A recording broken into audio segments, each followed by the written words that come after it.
mindful of partisan comments regarding the election body. It's the first day of the two-day extraordinary meeting of Parliament at its makeshift chamber at the Dome. The Speaker, Alban Bagbin, in his opening remarks, urged MPs to desist from abusing Article 112 of the Constitution, which compels speakers to recall members from their recess.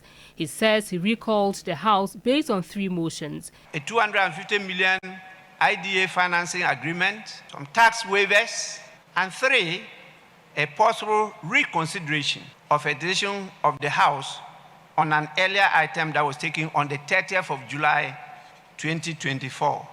In his remarks on the floor, the Minority Leader, Dr. Kaysela Tuforsen, expressed reservations about the Electoral Commission, but the Majority Leader, Alexander Afenyo-Markin, called for calm. The Electoral Commission has admitted that the voter register is riddled with irregularities and flaws. I dare say, Mr. Speaker, the scale of these irregularities is such that someone may have tampered with the voter register database. Mr. Speaker, I'm sorry to say that we cannot vouch for the integrity of the voter register as it stands at the moment. The details of these irregularities are so fatal and cannot be accepted. We therefore demand a forensic audit into the voter register database. I would want to plead with my respected colleagues to say that the Electoral Commission's register for the 2024 election is not credible, it's very rich. Where we identify challenges, let's take these challenges on board. Let's not attack the Electoral Commission and erode the confidence that people have in the Electoral Commission and our democracy. Issues of the Electoral Commission were of concern to other MPs. There's been happenings in my Tamale South constituency of an easy transfer of voters from Tamale South to Pusiga. Maybe the committee responsible for the Electoral Commission or your good self may want to invite her. Mr. Speaker, the Electoral Commission has 75,000 biometric devices which will be used for purpose of conducting the presidential and parliamentary elections on December 7th. Mr. Speaker, those biometric devices, we have to subject it to some technical audit. 1, to know the state of their batteries. 2, the state of their adapters. 3, the state of their readiness for elections on 7th December. We have done some background work and we have realized that there is more than people think is happening. When we heard the information at first, it was about 26 people, Mr. Speaker. When we went to the ground, straightforward, we had about 32 people, Mr. Speaker. And there are thousands that are being reported at other places. This isn't just a mistake. The clerical errors contained on the forms, Mr. Speaker, the Electoral Commission must take urgent steps to correct them. Otherwise, if colleague contestants sign off with those declarations, they'll be digging their own graves. For instance, paragraph 11 under part 4 of the parliamentary nomination forms, it is stated that I declare that I am disqualified as a registered voter under all related laws in this country. Meanwhile, Election Watch Ghana, a political civil society group, says an audit into the voter register is necessary if the electoral document is to be trusted. Mark Ewusi Akor as the convener of the Election Watch Ghana. We have asked for an audit into the register long ago when we wrote to the Right to Information to give us details of the Electoral Commission's biometric verification registration kits, just so that we can be able to monitor the machines that are being used to register people during the limited voters registration and then during the mop-up. Unfortunately, the RTI and the Electoral Commission came together and did not heed to our call. We think that this is settlement to our democracy, and it is a blatant slap as far as democracy is concerned. Story because the Ghana Police Service, through an intelligence-led operation, has arrested 487 suspects who are members of the Ponzi scheme known as QNet in Kumasi in the Ashanti region. The suspects, consisting 257 females and 230 males, were arrested in a house located at Ediaman near Kenyase, a suburb of Kumasi. Preliminary investigations established that the suspects, through the scheme, successfully enticed unsuspecting persons from various parts of the country under the guise of offering lucrative returns on their investments. Exhibits retrieved from their premises include registration documents and other materials bearing the QNet logos. 12 of the arrested suspects, who have been identified as executives of the scheme, are currently in police custody assisting the investigation. Broke yesterday and touched many. The tragic death of Edward Bokiti Saki, a final year student of O'Reilly Senior High School, has sparked outrage and renewed scrutiny over the alleged negligence of school authorities. Edward, who was fatally stabbed by a fellow student on campus, was reportedly left unattended to until other students intervened to transport him to a nearby health facility, where he unfortunately lost his life. This latest incident adds to the growing list of student fatalities, raising urgent concerns about safety in senior high schools. Recent incidents in several senior high schools across the country have sparked intense debate over alleged negligence by school authorities, leading to the tragic deaths of students. This disturbing trend has raised serious concerns about the responsibilities of school leaders to ensure the well-being of their students, prompting urgent calls for greater accountability and improved health care in educational settings. On February 5 this year, a first-year student at a Brick Girls Senior High School in the Eastern region lost their life after allegedly being denied medical attention by the school nurse. The nurse reportedly accused her of feigning illness. Just a week earlier, the parents of Kester Vaji, a 19-year-old student at the Kimswedro Senior High School, claimed that the school management had refused to grant their son permission to seek medical help, ultimately leading to his death on February 1. Kester was reportedly told he did not appear ill enough to warrant an excusal. On February 20 this year, a 17-year-old student at Kalpohin Senior High School died after the senior housemaster allegedly failed to provide timely medical assistance. Now, fellow students who witnessed their peer vomiting at the school entrance attempted to alert the housemaster on 2 occasions before finally taking the student to the hospital. Unfortunately, it was too late. In another heartbreaking incident, Theophilus Ansa, a final year science student at Ghana National College in Cape Coast, passed away following a brief illness. His family has alleged that negligence by school authorities contributed to his untimely death. The most recent case involves the death of Edward Bokete Saki, a final year student at O'Reilly Senior High School. Now, Edward was reportedly stabbed multiple times by a fellow student on campus. Allegations suggest that Edward lay in a pool of blood for well over 20 minutes in the presence of teachers before other students arranged to transport him to the nearest health facility. Edward was pronounced dead on arrival.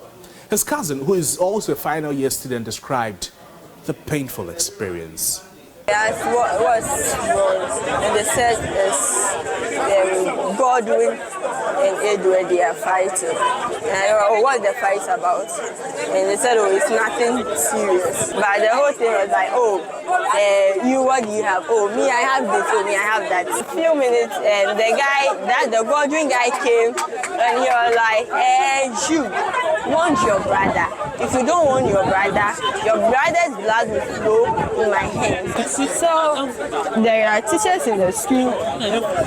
Yes, we are sitting under the tree. That's in the school compound. What's happening? And your uncle was not around. By the time you went back inside, that was when you heard he was stabbed. Yes, that was when I heard he was stabbed. So I need to rush, give my bag to my friend. I rushed to the hospital. That was when I started calling my big sister.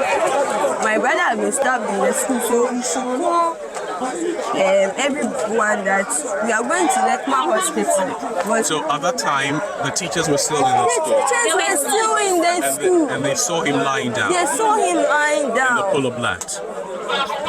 They didn't say anything. No teacher followed us to the police. Well, Edward's father, Enoch Saki, says all they want are answers. The school authority have not said anything from yesterday up to now. The police have not caught, the school authority have not caught. Even the boy who killed my son, neither the family have even reached me. That's why we are here to seek for justice for my son. We want answers from the school. From the school authority. The parent of the boy. And the parent of the boy. And the police. What happened? I just want to know what happened. To the extent of leading to a student stabbing his friend. Is that such a punishment? That's all we want. We want the justice. And we want the school authority to explain to us. Either the teachers are not at the school and it happened, or they are there and it happened, or they don't care. That is all we want. So far, efforts to reach the school authorities have proved futile. Noble Crosby and TV3 News, Accra. This is a story we are definitely keeping an eye on. The Ghanaian government is embarking on a project aimed at leveraging citizen data to address the pressing issue of female genital mutilation. By harnessing the power of citizen-generated data, the project seeks to fill data gaps and make significant strides towards achieving Sustainable Development Goal 5, which focuses on gender equality and women's empowerment. The project will utilize citizen data to gather information on the proportion of girls and women aged 15 to 45 who have undergone female genital mutilation. The project seeks to identify areas with high female genital mutilation prevalence, inform targeted interventions and policies, and monitor progress towards eliminating FGM. Citizen data is able to collect data that other traditional methods such as the census and surveys will not be able to collect, especially marginalized groups, right? Like persons with disability, the vulnerable groups that are left out in the national database. With the use of citizen data, we are able to collect data on all these groups that will help address policy issues that affect these people. We can formulate policy with their data, be able to address their challenges using the data. That stakeholder engagement was to ensure a unified effort towards the abolition of FGM. Dean, School of Public Health at the University of Development Studies, encouraged victims of female genital mutilation to avail themselves when the survey is rolled out. Many of them are afraid. They hide behind everything to do it.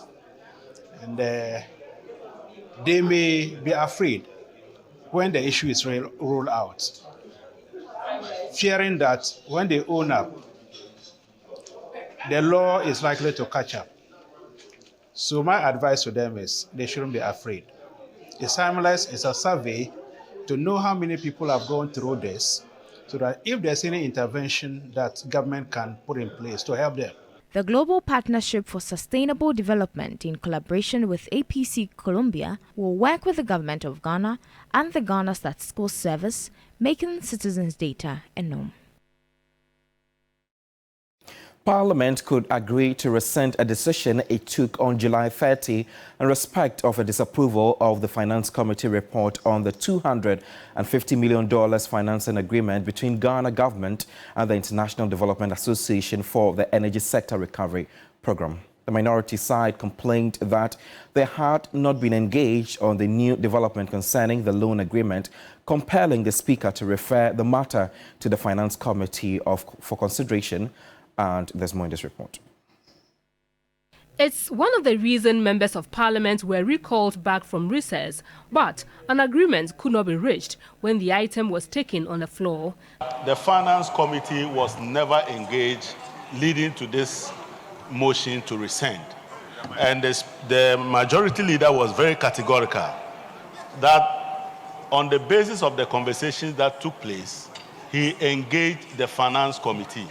And so our position is quite simply that the decision taken by this House must stand, and we're opposed to any refusal. To assume that we disapproved of this motion solely because of what Honorable Muntaka said, for me is flawed. It could be one of several reasons, a multiplicity of reasons, an array of reasons leading to the rejection of this motion. And so even if you bring something that satisfies Honorable Muntaka, with the greatest of respect, you've not satisfied that of Honorable John Jinapo. Neither have you satisfied that of Honorable Akando in particular, who raised a very serious issue as far as this whole agreement is concerned. Mr. Speaker, the right thing to do, and they know the right thing to do. The House has rejected this application. You have fresh information today. Relay it, refer it to the Finance Committee, would immediately do justice to the issue, and then we will bring a report to the floor for consideration. The Speaker had to refer the matter to the Finance Committee for consideration and report to the House on September 4. Evelyn Tinkma, TV3 News, Parliament House. The flag bearer of the National Democratic Congress is accusing government of overseeing an unprecedented level of insecurity that cannot be allowed beyond December 2024. Citing the increased armed robbery cases in the Bono region and the lack of logistics for the police in fighting it, John Dramani Mahama is promising a massive retooling of the police administration and transparent recruitment to restore social and business confidence. A report by Kamala Kluche. So after visiting 8 spots in 3 constituencies on day 2 of his 4-day tour of the Bono East region, John Mahama says his energy is reinvigorated after the massive show of love for the NDC.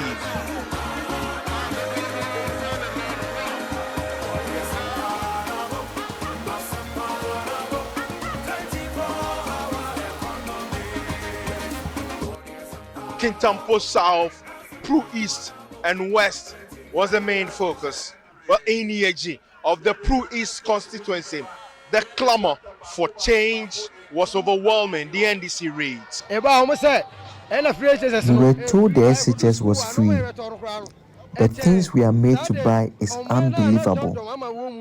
If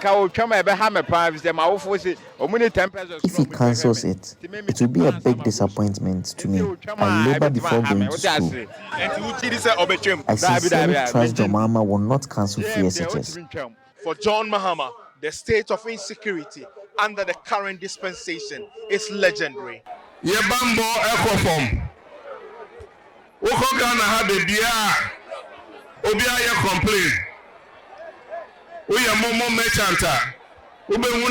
There's so much insecurity in the country. Robbers have gone on the loose. Government has lost control of the situation. Well, I'm telling the robbers, the free will you had to operate under the MPP, the NDC will not countenance it. Then a promise he firmed up to the people of an improved livelihood.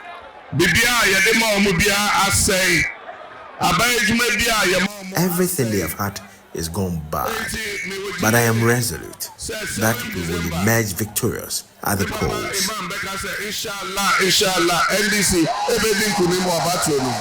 But as he wraps up his campaign in Zamraba of the Pru West constituency at midnight, the NDC flag bearer says he does not take their support for granted.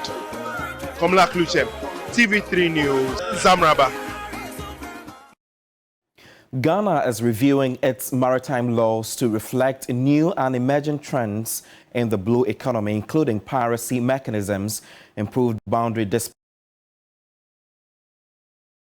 dispute settlements, environmental protection, and climate change. Speaking at the International Conference on Ocean Governance, Deputy Attorney General Diana Asunabadapa highlighted the need for a robust legal framework that addresses the complexities of ocean governance. Has an abundance of marine resources, including fisheries, hydrocarbon reserves, inland waterways and ports that are located along important international shipping lanes.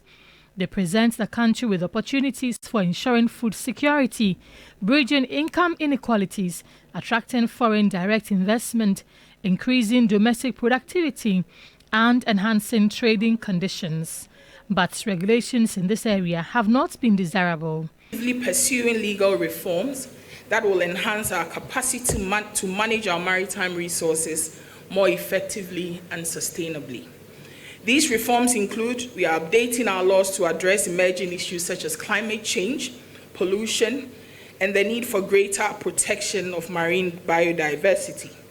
We are also exploring innovative legal mechanisms that can facilitate the sustainable development of our blue economy. The contribution of the maritime industry to the economy of Africa is huge, representing over 80% of Africa's trade. Interior Minister Henry Korte charged African leaders to harness the wealth of the blue economy. African governments should deliberately invest in resourcing states, agencies responsible for maritime delimitation and state-of-the-art equipment, the latest technologies and capacity building initiatives.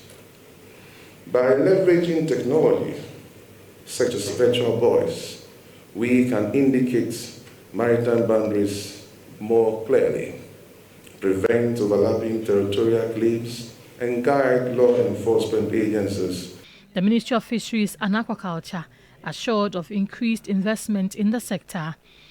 We are investing in advanced monitoring, control, and surveillance systems. These include satellite-based vessel monitoring system, patrol vessels, and drones, which enable us to monitor our waters more effectively and respond swiftly to illegal activities. The International Conference on Ocean Governance is in partnership with the Norway government and other stakeholders to discuss policies, regulation, and best practices in the maritime industry. That's how we end the morning news here on TV3. My name is Godwin Asideba. New Day continues shortly right after this break. Stay with us.